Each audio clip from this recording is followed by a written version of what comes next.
एक ऐसे राजा की कथा महाभारत में सुनने को मिलती है जिसके मृत शरीर से उनकी रानी ने मिलन करके 7 पुत्र प्राप्त किए। यह हमारे लिए आश्चर्यजनक हो सकता है। कथा है कि राजा पांडु ने प्रेम में लीन हिरण के जोड़े को तेज चढ़ा जो एक ऋषि किंदम जो अपनी पत्नी के साथ समागम कर रहे थे उन्हें लग गया। तब उन्होंने पांडु को श्राप दिया कि अगर तुमने अपनी पत्नी से सहवास की इच्छा भी करी तो तुम्हारी मृत्यु हो जाएगी। तब पांडु की 2 पत्नियां माद्री और कुंती से उनकी कोई संतान नहीं थी। श्राप सुनकर पांडु गहरी चिंता में डूब गए। उन्होंने राजपाट छोड़ दिया और अपनी दोनों पत्नियों को लेकर वन में रहने लगे। परंतु वहाँ भी पांडु हमेशा उदास रहते। संतान न होने की पीड़ा उन्हें सदा सताती रहती। एक दिन उन्होंने कुंती से कहा, क्या जिस तरह मेरा धृतराष्ट्र का व विदुर का जन्म हुआ ऋषि व्यास के संसर्ग द्वारा हुआ, जिसे नियोग की परंपरा भी कहा जाता है। इस परंपरा में संतानहीन विधवा या संतान न पाने वाली स्त्री जो अपने पति से संतान प्राप्त नहीं कर सकती, वह स्त्री किसी अन्य पुरुष से संतान प्राप्त कर सकती थी, जिसको पूर्ण मान्यता भी प्राप्त थी।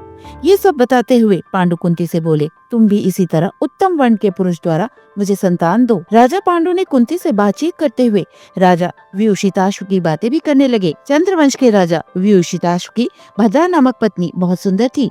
राजा बहुत धार्मिक प्रवृत्ति के थे। उन्होंने देवताओं की बहुत सहायता की थी, जिसके कारण कई देवी शक्तियां उन्हें प्राप्त थी। उन्होंने अश्वमेध यज्ञ कर पूरी दिशाओं पर विजय प्राप्त किया था। वह बहुत दानी व दयालु थे तथा अपनी पत्नी से अत्यधिक प्रेम करते थे। उनकी कोई संतान नहीं थी। क्षय रोग के कारण राजा की मृत्यु हो गई। रानी ने दुखी होकर सती होने का निर्णय लिया। तब राजा की आत्मा जो शरीर से बाहर निकल चुकी थी, उन्होंने कहा, रानी भद्रा, तुम विलाप मत करो।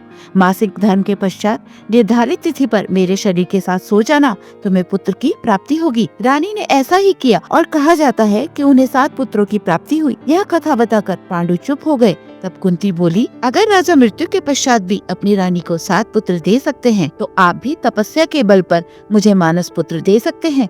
पांडु बोले, राजा देवताओं के समान शक्तिशाली थे, मुझ में इतनी शक्ति नहीं।